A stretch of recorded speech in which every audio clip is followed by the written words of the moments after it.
can you quickly tell us about what dynamic pricing is for restaurants? And then secondly, maybe tell us a little bit about the startup you're having and what you're trying to achieve with the business. Sure.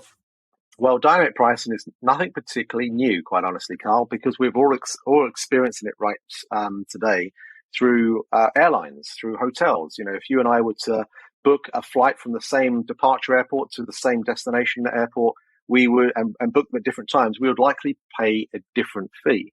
And so in that sense, what we're advocating for restaurants here, given the fact that restaurants have a particularly low margin environment to play in, is to be able to say, well, why couldn't this work for restaurants as well? In fact, in a way, you could argue the happy hour is a form of dynamic pricing today. Yes, it's a certain period of time, low volume, low traffic, where restaurants charge a much lower price point for a certain set of items to be able to drive either a higher basket value, a higher tray value, or perhaps some traffic volume to the location.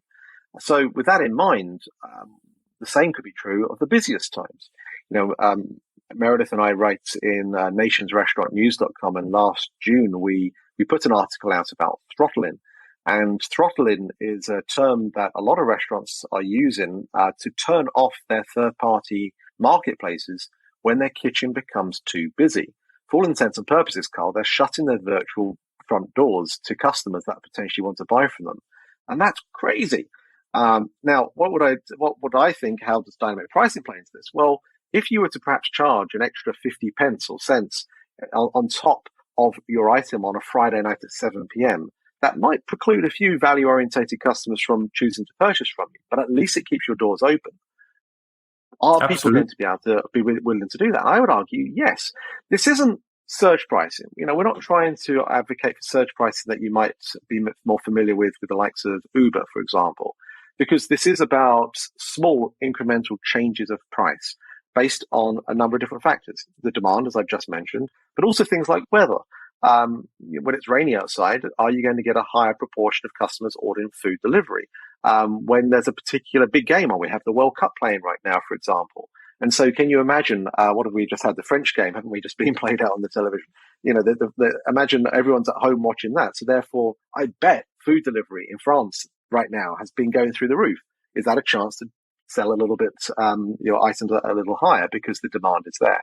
So with all that said, juicerpricing.com, my co-founders and I are trying to help bring this technology to restaurants. And my co-founders have all come from the travel and hospitality sector. And so they've seen it. They've built businesses like this for those sectors. So they know the journey that hotels and airlines have gone on, and they see the same parallels with restaurants. It's for sure going to take a period of time. This isn't something that entry-level restaurants should get involved in, because some of the components that we talked about earlier in terms of digital marketing and the understanding of how to build that first-party channel is definitely a priority in my mind before things like dynamic pricing.